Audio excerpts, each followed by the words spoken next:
Assalamualaikum warahmatullahi wabarakatuh. Saya Yudi Pramuko, Imam Sholat Masjid 6 Syuhada. Alhamdulillah, wassalatu wassalamu ala rasulillah. Ada pertanyaan? Kelihatan sih? Itu supaya kelihatan dikit ya. Silver play button. Ada pertanyaan, Indonesia emas itu akan tercapai pada tahun 2045. Syaratnya satu, kalau pemimpinnya bersatu. Yang bersatu Jokowi bersatu dengan Megawati, dengan SBY, dengan Prabowo. Kelihatannya benar ya. Dan kelihatannya nanti Indonesia emas itu tahun 2045 terus kita sejahtera. Prosperity. Pertanyaannya, apa benar?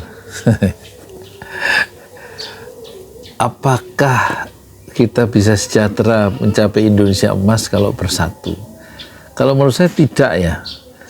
Kita akan mencapai Indonesia emas kalau kita diperlakukan secara adil ya. Jadi persatuan nggak cukup. Persatuan tanpa keadilan nggak ada gunanya. Kata siapa? Kata Anies Baswedan ya, bukan saya. Saya itu ya, saya meskipun imam sholat di Masjid 6 Syuhada, mau sholat jamaah, tapi saya aslinya tukang bubur ayam, tukang bakso Mekah, tukang piscok.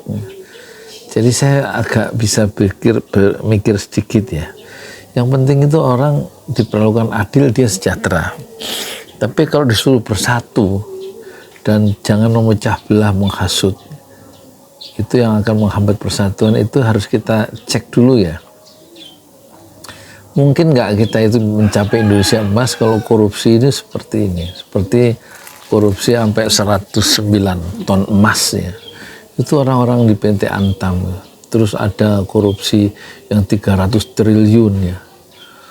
Ini pejabat-pejabat itu senangnya korupsi ya, ngambilin uang rakyat. Terus belum lagi impor beras, impor bawang merah, impor kedelai, semua impor. Kenapa kok orang lebih suka impor? Lah karena si pengusaha importer itu pedagang dapat duit dengan gampang ya, ngambil komisi ya.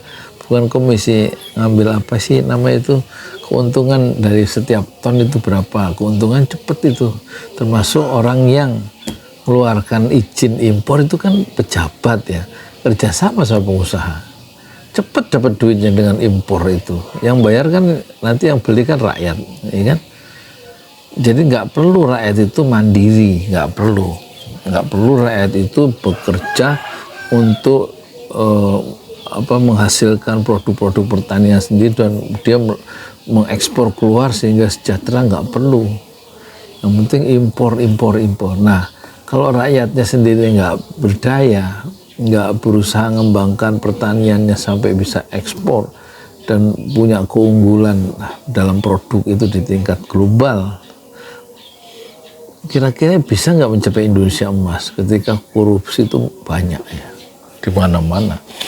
Korupsi triliunan itu. Kalau yang ngambil pisang dijambak, dimasukin penjara, dikebukin, ngambil pisang standar, ngambil coklat, ngambil maling-maling yang kecil tuh, ngambil ayam, masuk penjara. Tapi kalau yang pejabat-pejabat itu yang udah jadi tersangka gak di penjara, yang udah dimasukin penjara juga enak karena nanti pulang setelah dapat remisi potongan tahanan sekian tahun itu, potongan ini, potongan itu, menikmati ya hasil kejahatannya yang haram itu.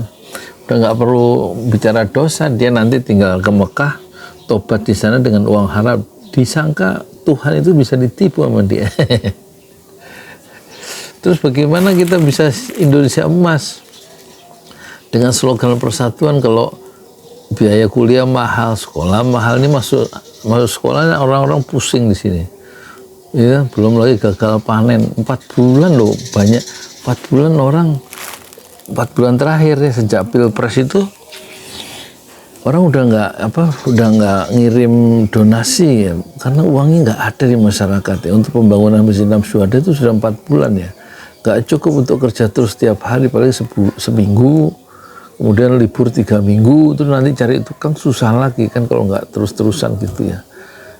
Jadi uang itu kering di masyarakat. Pedagang-pedagang yang saya lihat itu juga susah menyekolahkan anaknya karena hasilnya juga susah ya, untuk ngirim ke pesantren 200.000 anaknya yang di pesantren gratis saja susah dia ngumpulin 200.000 itu kan, dengan jualan-jualan PMP dan lain-lain itu ya.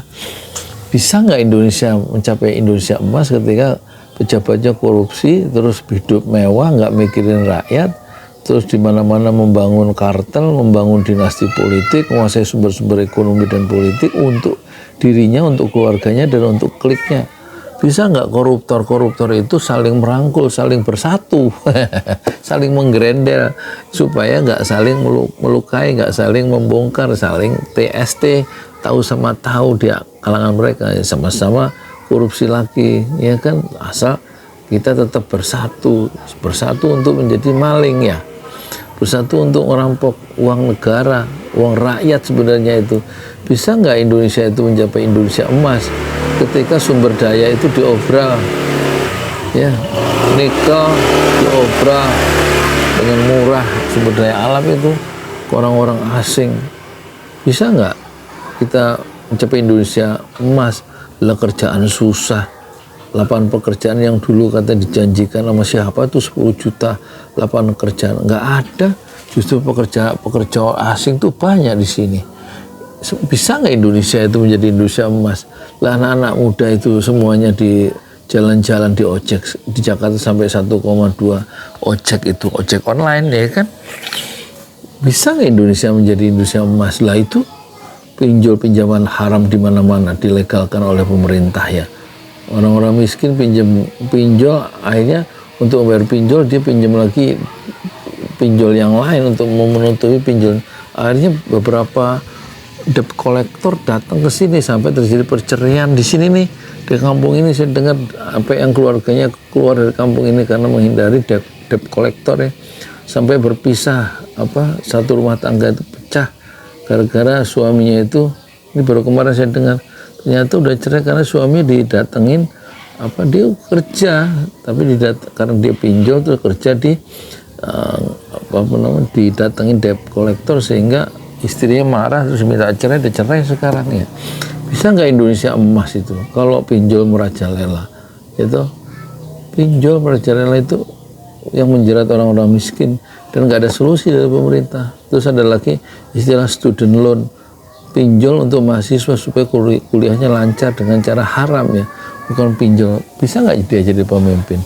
Harusnya kan kuliah itu ditanggung kira-kira 80% oleh pemerintah, rakyat atau orang tua yang membiayai anaknya kuliah itu ringan. Kalau 80% ditanggung oleh pemerintah, ini malah solusinya suruh pinjol lewat istilah yang keren, student loan. bayar nanti gua udah lulus gitu, tapi nyicil, tapi pakai bunga meskipun rendah lah. Diajarin makan yang haram sejak mahasiswa, sejak masa idealisme sedang berkobar-kobar, ya kan. Bisa nggak Indonesia itu menjadi emas? Indonesia emas terus kita jadi negara sejahtera gitu kalau pemimpinnya bersatu. Hanya bersatu aja nggak bisa kalau rakyat diperlakukan tidak adil ya. Ada rakyat yang dibunuh karena beda pendapat dengan kekuasaan kemarin kan, demonstrasi dibunuh misalnya. Bisa nggak? Kayaknya sih nggak bisa. Jadi jangan tertipu dengan slogan bahwa Indonesia emas itu bisa tercapai asal pemimpinnya bersatu. Itu cuma konsumsi media massa. Saya Yudi Pramuko, tukang bubur ayam dari Parung, YouTuber tertua di semesta Fasbir Sabr Jamila. Bersabarlah dengan kesabaran yang indah. Assalamualaikum warahmatullahi wabarakatuh. Masjid 6 Syuhada sebentar lagi selesai. Dinding lubang angin sebagian sudah terpasang, lantai 2 dan kemudian plafon termasuk lantai bukan keramik, granit 150 dus bersama tiang-tiang yang ada 16 setinggi 4,5 meter. Kemudian finishing terakhir adalah tangga menjebol atap ya, lantai pertama untuk masuk ke lantai 2. Inilah Masjid Enam Syuhada. 2,5 tahun lalu dimulai pada 2 Agustus hari Senin 2021. Tinggal sedikit lagi insya Allah, dan lantainya dari keramik, bukan keramik, granit, sudah diresmikan lantai pertama. Nanti lantai kedua lewat sini tangganya jebol untuk masuk ke lantai 2. Inilah Masjid Enam Syuhada yang sangat megah karena dari bahan-bahan pilihan,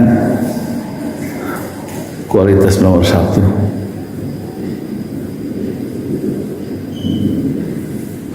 Tinggal sekitar 80 juta lagi finishing lantai atas selesai, insya Allah.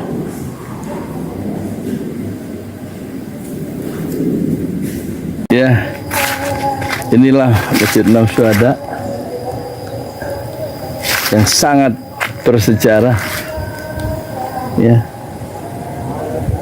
dalam sejarah dakwah Indonesia modern, insya Allah, karena ini dibangun dalam konteks kezaliman rejim penguasa yang sudah membunuh 6 santri dari front Laskar Front Pembela Islam, dan kita abadikan pengorbanan dan perjuangan dakwah mereka, sehingga kita sebut namanya Masjid Enam Syuhada. Mereka mengawal perjalanan dakwah gurunya Habib Rizik Syihab, dan mereka dicegat oleh orang-orang jahat di kilometer 50. Saya Yudi Pramuko, tukang donat dari Parung Juber, tertua di semesta Fasbir Sabrun Jamila. Bersabarlah dengan kesabaran yang indah. Assalamualaikum warahmatullahi wabarakatuh.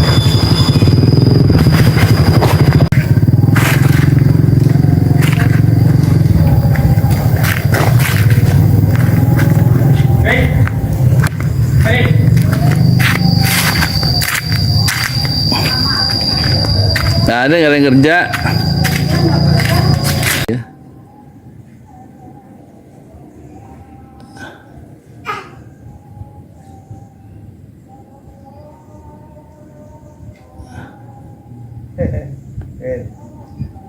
Gitu.